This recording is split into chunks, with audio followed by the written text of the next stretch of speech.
bukan saya yang menyampaikan, tapi Al-Quran yang menyampaikan, dan saya kemudian meneruskan penyampaian itu. Cuma saja ada dua kisah yang kita harus paparkan. Yang pertama, kisah yang tidak benar tentang Harut dan Marut ini. Ada kisah, sementara dalilnya dari mana, kan begitu, riwayatnya dari mana?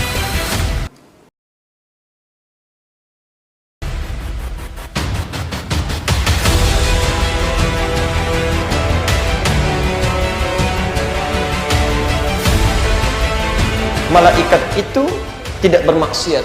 Lalu bagaimana dengan Harut dan Marut? Masya Allah. Baik, bukan saya yang menyampaikan, tapi Al-Quran yang menyampaikan, dan saya kemudian meneruskan penyampaian itu. Baik, Quran surah ke-66 At-Tahrim ayat yang ke-6, posisi paling kiri sebelah atas. Itu statement Allah tentang malaikat tidak bermaksiat. Terkait Harut Marutnya, di Quran surah kedua Al-Baqarah ayat 102, posisi paling kiri sebelah atas. Ayatnya cukup panjang. Bismillahirrahmanirrahim. Perhatikan firman Allah, saya langsung ke ujungnya saja. La ya'sunallaha, para malaikat itu tidak akan pernah bermaksiat pada Allah Subhanahu wa taala. Kalimatnya menggunakan fi'il mudhari. Yuk kita lihat. Wa ma yu'allimani min ahadin hatta yaqula innama nahnu fitnatun fala takfur. Ini poinnya, hati-hati. Malaikat yang diturunkan oleh Allah itu namanya Harut dan Marut di Babilonia, itu ditugaskan bukan untuk mengajarkan sihir, tapi untuk menguji manusia dengan ilmu yang luar biasa. Lihat kalimatnya, wa ma yu'allimani min ahadin hatta yaqula innama nahnu fitnatun fala takfur. Sebelum mereka mengajarkan orang-orang yang ingin belajar kepada dua malaikat ini, keduanya berkata, kami ini ditugaskan untuk memberikan ujian, jangan disepelekan ya, dan jangan diselewengkan ilmu ini. Jadi kalau kalian belajar, gunakan pada yang baik-baik, jangan kemudian diselewengkan pada yang buruk. Fala takfur, jangan keluar dari ketentuan Allah. Tapi kemudian yang belajar ini diperdaya oleh setan, setanlah yang mengarahkan itu sehingga menjadi ilmu sihir. Dari situlah kemudian sihir diharamkan sampai dengan hari kiamat nanti. Jelas di sini? Nah, jadi jangan ada salah persepsi memahami bahwa malaikat Harut dan Marut kemudian menyimpang dari ketentuan Allah dan bermaksiat. Itu dibantah tegas oleh Al-Quran. Kemudian dikatakan Al-Baqarah 102 merupakan bagian dari ayat Al-Quran untuk meruqyah. Dalam ayat tersebut dijelaskan bahwa tentang masa kerajaan Sulaiman turunnya Harut dan Marut yang mengajarkan sihir. Siapa Harut dan Marut? Apakah awal mula sihir dari sini?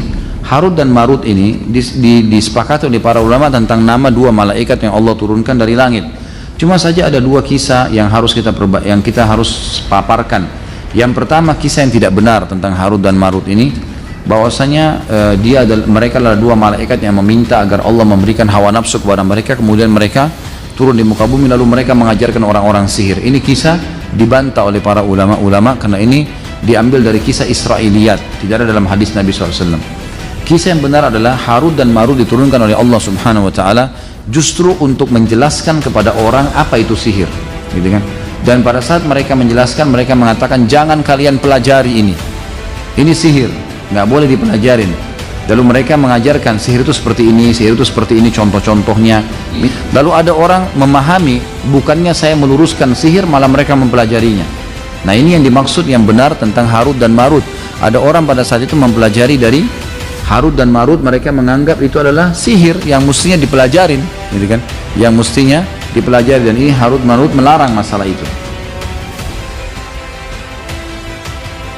Kisah Harut Marut yang tidak benar adalah kisah Harut Marut yang menceritakan bahasanya itu malaikat yang bermaksiat, sampai dikisahkan Harut Marut turun ke bumi lalu melakukan berzina dengan perempuan lalu dihukum oleh Allah. Itu tidak dibenarkan. Malaikat adalah maksum dan terjaga. Itu ceritanya tentang wattaba'u ma tatlul syayatinu ala mulki Sulaimana wa ma kafara Sulaimanu walakinna syayatina kafaru yu'allimuna an-nasa as-sihra. Jadi Harut Marut adalah malakaini, wa ma unzila 'alal malakaini bi Babila Harut wa Marut. Dua malaikat Harut wa Marut. Bukan Harut Marut untuk mengajari sihir agar mereka menyihir orang. Ini adalah fitnah. Sebab dikatakan di situ, wa ma yu'allimani min ahadin hatta yaqula innama nahnu fitnatun fala takfur. Ngasih nasihat. Wa ta'lamuna minhum ma yufarriquna bihi bainal mar'i wa zawji. Akhirnya mereka belajarlah menyalahgunakan ilmu.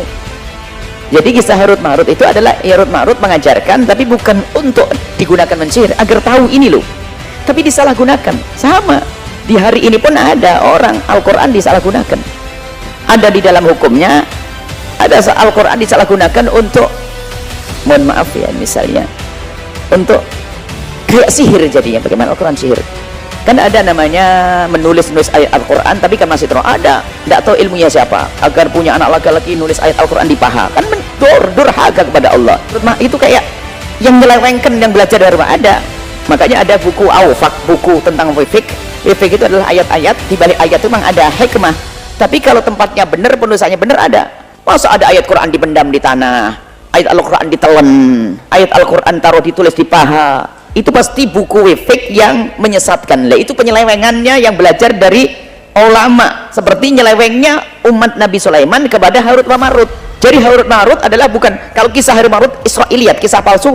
Harut Marut itu turun menjadi seperti manusia, melakukan zina dan sebagainya, sampai ditendang, dilempar, dihukum, digantung, menjadi bintang kejora dan sebagainya. Wah, macam-macam. Enggak, mereka adalah malaikat yang terjaga dan tidak bermaksiat, dan mereka tidak mengajari mereka untuk menyihir orang, akan tapi beritahu ilu sihir, fala takfur, awas jangan kau kufur dengan ini. Tapi biasa kan Al-Quran saja diselewengkan ada, apalagi ajaran ilmu itu penyelewengan. Jadi sihir-sihir itu menyelewengkan, bukan Harut Marut mengajarkan sihir agar menyihir orang, tidak. Jadi seperti itu. Harut Marut adalah dua malaikat yang maksum, malaikat tidak akan berdosa dan tidak berdosa dan tidak mengajarkan dosa, akan tapi kisah penyihir waktu itu adalah mereka menyelewengkannya, menyalahgunakan ilmu yang diajarkan Harut wa Marut.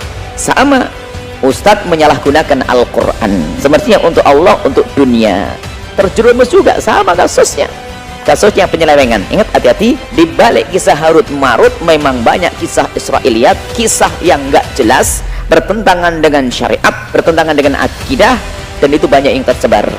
Maka jauhilah kisah-kisah semacam itu. Wallahu a'lam bishawab.